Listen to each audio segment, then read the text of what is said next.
What's good, people? It's your boys, the Bogman Wanderer, back in town again.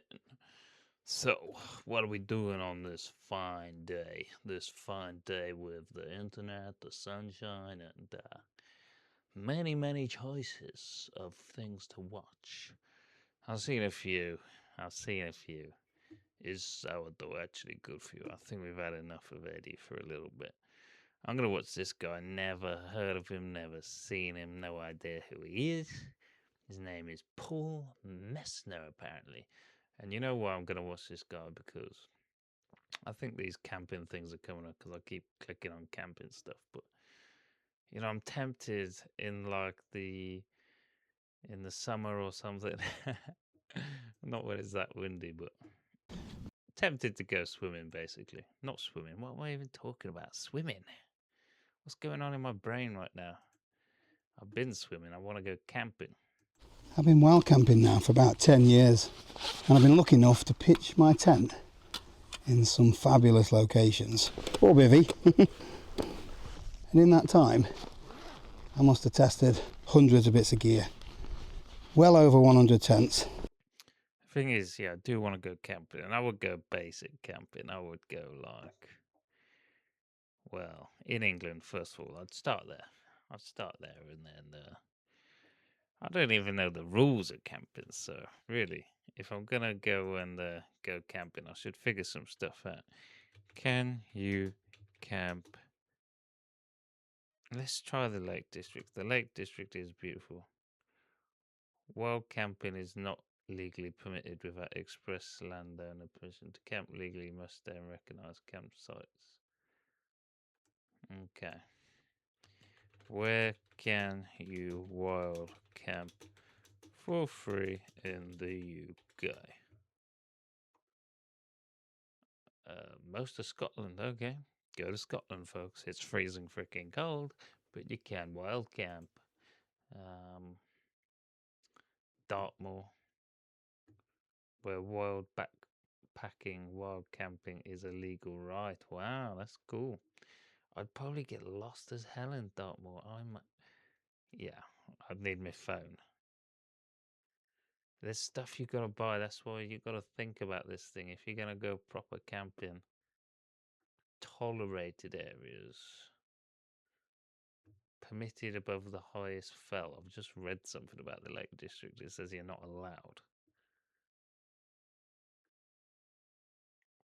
Snowdonia, tolerated in high, remote, mountainous terrain, provided you pitch late and pick up early. Yeah, because no one's seen you. That's why it's tolerated, and no one's around. Who's going to actually catch you if you're in the middle of goddamn nowhere? There's that awkwardness of if you find somewhere that's not remote enough and people just start walking past your tent. I've encountered torrential rain, gale force winds, biting cold. I've even danced a couple of times with lightning. And through all of that, I'd like to think I've learned a thing or two about surviving and thriving. It's not even anything I've even thought of. I wouldn't see myself in a lightning storm in the middle of goddamn nowhere. Excuse me, hay fever season. Gotta blow my nose.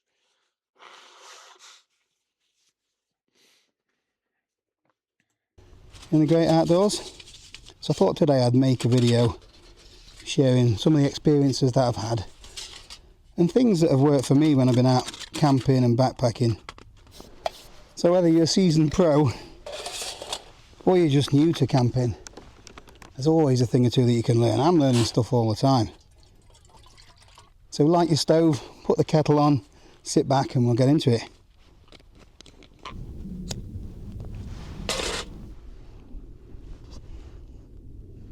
Might as well get into the controversial bit straight away. Tip number 1, wild camping is not a criminal offence, but you do have to be mindful. But it is important to understand that it is a civil matter, and landowners have got the right to protect their property really from trespassers, which in effect is what you're doing in most of England and Wales anyway. It's not like America though. They can't shoot you. They can kick you off, but I think your life is fine. But how the hell do you know? Look at this, like random places like this will be owned by people. With the exception of Scotland and some parts of Dartmoor, pretty much all of the rest of the land here in England and Wales anyway is privately owned. But the reality is nobody ever really does that. In all the time that I've been wild camping, I've never been asked to move on. I've always found somewhere that is far enough away from people, or that doesn't have incredibly No one will ever find you there, will they? Let's be honest. easy access for quad bikes, which is the preferred choice for some of the landowners at the moment when they're coming to move people on. Places like up on the plateau of Kinder Scout, high up in the mountains in the Lake District, no one is ever going to ask you to move. But there are places that I have camped before, such as Bamford Edge, Stanage Edge, that I know now that land managers or gamekeepers are heading up to those places on quad bikes and they're moving people along. So I wouldn't go to those places anymore. I've been lucky enough to be able to camp there several times before, but I just wouldn't risk it nowadays. The reality is that nobody gets prosecuted for wild camping. Look at the stunning scenes. That's why I want to go like wild camping in the UK. There are places to go that are just, people travel all the way around the world to see these places, but they're literally in your back garden. You haven't even seen what is in England, but you're jumping on an aeroplane flying to Spain or whatever. Somebody comes and asks you to move, you just move. Make sure that you don't damage the property in any way, shape or form. Well, you could be prosecuted for criminal damage, so as long as you're behaving yourself, you're well out of the way, you're going to be perfectly fine. And if you want to do wild camping, you're just going to have to accept the fact that you're going to be a trespasser. The way that I see it, you're not hurting anybody. Be as discreet as possible, pitch late, leave early, and you will be fine. And moving on to number 2, choose your location wisely. Now there's nothing really to be afraid of here in the UK. We don't have any big predators like bears or wolves. Probably the most dangerous animal that we've got is an adder. But in all Never seen one of them in my entire life, so yeah, I've literally never seen a wild snake. my years of hiking and camping, I've never seen one. They're very shy and timid creatures, and as soon as they feel the vibrations of your footsteps, they slither off into the bushes out of the way. So I'm going to have to hold my hands up and say that I don't always pitch up in the most sensible of locations. I'm a sucker for an epic view, and I want to pitch my tent or my bivvy bag in a location that as soon as I undo that zip in the morning, if there's no clag anyway, I've got an incredible view. That is stunning. Absolutely stunning. Imagine, that's freezing cold as well. The guy's crazy. But those locations tend to be pretty exposed. And if the wind comes along, then you're going to be in for a pretty uncomfortable night.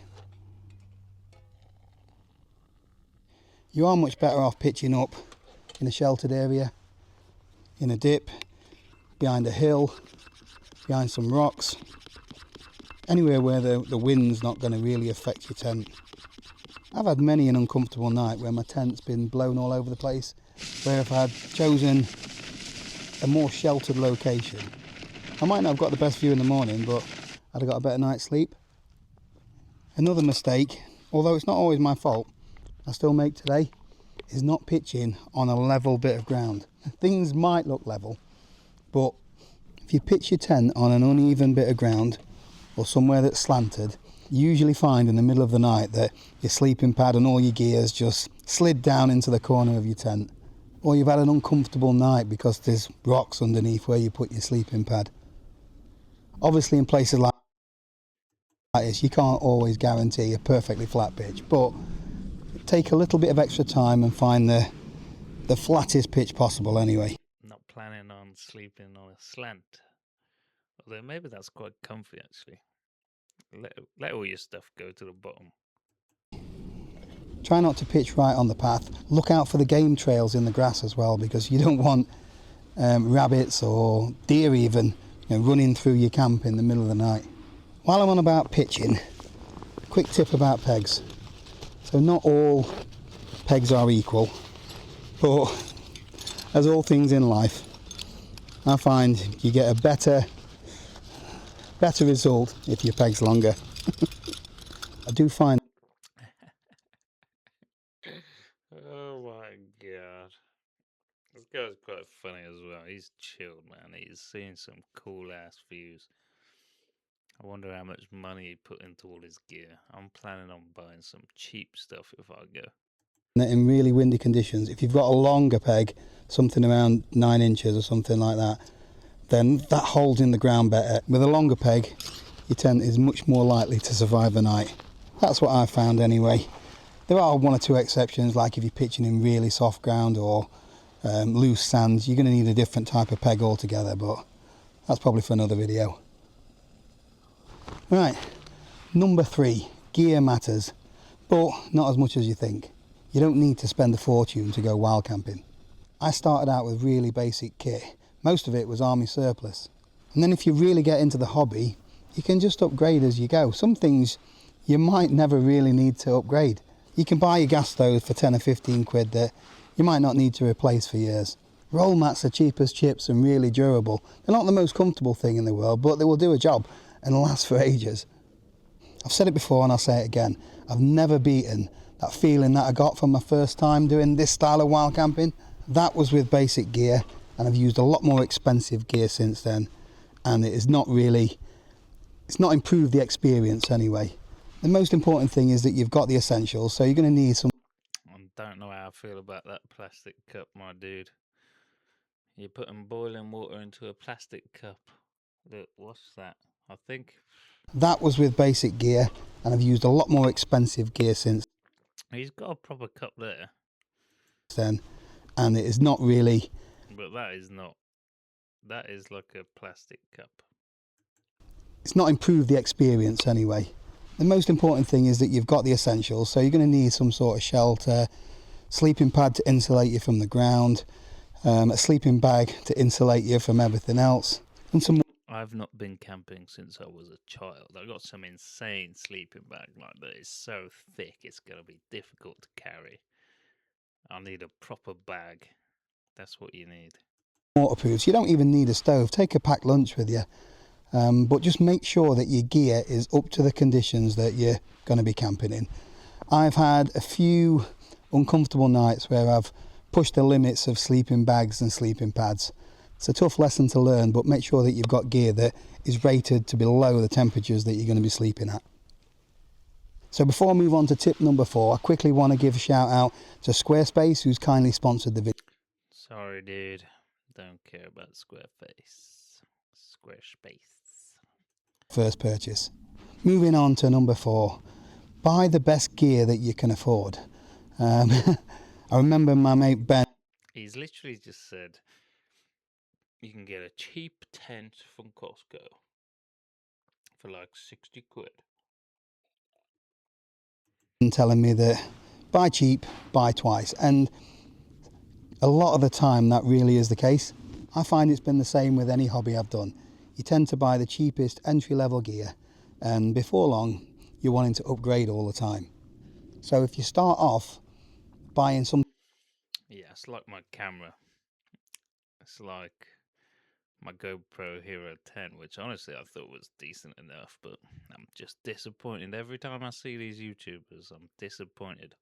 Something that is decent quality and affordable, it's going to last you longer. And if you're not sure if you're going to like it or not, it's a really good idea to either borrow some gear or buy second-hand gear. That way I feel like that you're not really risking any money at all. Second-hand gear tends to hold its price really well. So if you were to buy a bivvy like this and you paid £150 for it second-hand, if you didn't like it, you could sell it the following week or the following month, and in most cases get your £150 back. Make sure to do plenty of research and try and buy gear that's going to be suitable for the type of camping that you're going to be doing. So if you're only going to be camping in the summer months, you do not need to spend £1,000 on a 4-season Hilleberg all singing all dancing tent. You can get something for a fraction of that price that will do the job that you need perfectly well. And one thing to remember, expensive gear doesn't always mean good gear, and cheap gear doesn't always mean bad gear. Number 5, don't believe the hype. There's a lot of people out there, including myself, that get sucked into all of this fancy marketing that the gear companies put out there. Maybe you've just bought the latest plastic water bottle, and then 2 weeks later there's another fancier plastic water bottle comes out with a bit thicker plastic, but it does exactly the same job. I get frustrated by companies that make incremental upgrades. Yeah, for sure. Everyone does. Everyone does, man. Yeah, I would definitely start in the summer months, I think. Gosh, it's such a. If you are not a camper and it's something you're interested in doing by yourself, like, wow, it's a jump. It is a jump. Like, to actually go from thinking about it to actually having a go. You got to do some planning. Yeah, you got to really want to do it. I am tempted this summer. They might have ideas in their head that could make the perfect tent or the perfect act. Getting sucked in by the hype can lead to impulse buying, where you're buying stuff that you don't really need. It doesn't add to the experience, and before you know it, you need an 80 litre Look at that, that's quality. He's got a blow up mattress. Hell yeah. backpack to put all the crap in that you've accumulated. Number 6, organise your gear effectively. I'm not the best person Yeah, you ain't gonna fit it all into a. Well, you gotta try your best, I get that. pack, but that's not necessarily the right way for you. That's a pretty small bag. Make sure you've got easy access to the things that you need.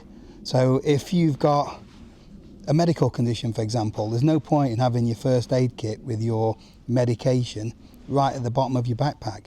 Think about the weather. If it's going to be raining, you want your shelter close to the top of your pack, or somewhere maybe on the outside. Things go sour.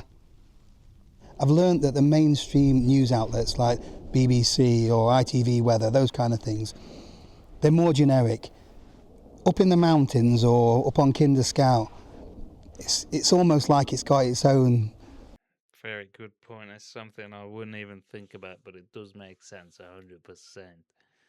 That the mountains is just gonna be raining even when they say it's a sunny day or Climate or its own weather structure.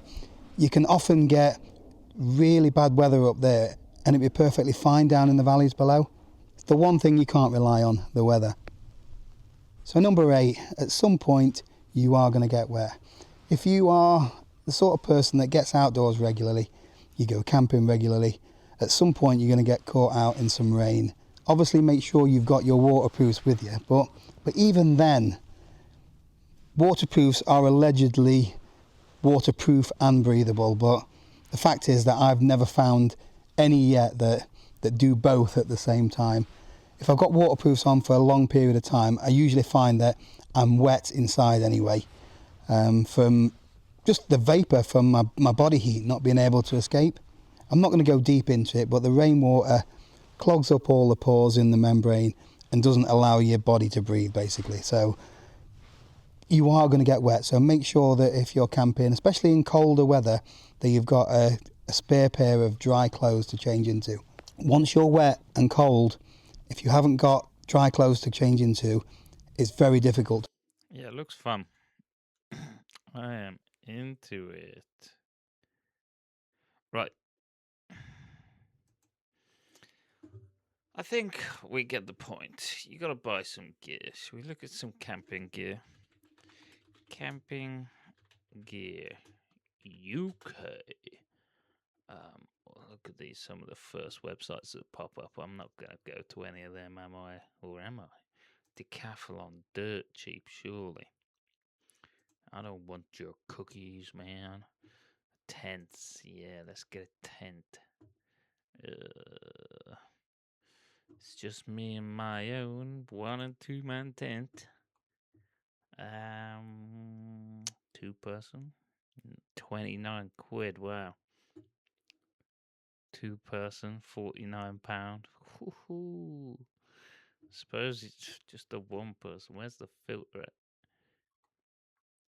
one person, 159.99. Damn.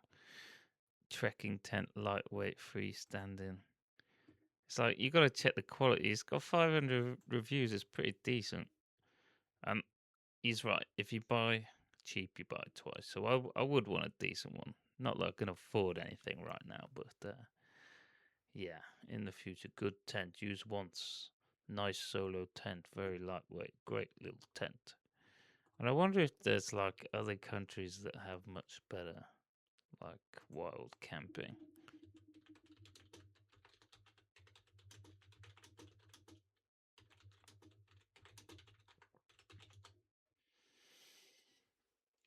Sweden, Norway, and Scotland. So Scotland is a trek, but it's the closest out of all of them. And like, think of all those mountains in Sweden. Every man's right, Norway, Sweden. You can camp freely on uncultivated land for up to 2 days in the same spot. That is awesome. So yeah, why not go to freaking Sweden? But that's not going to be a cheap holiday that you're expecting from camping, is it? But yeah, Scotland's doable for me. Scotland, most accessible while camping. Best spots, Carrigorms National Park.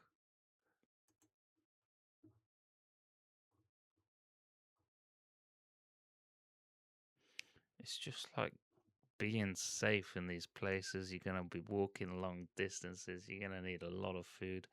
I would cook like stacks of beef jerky to bring with me. And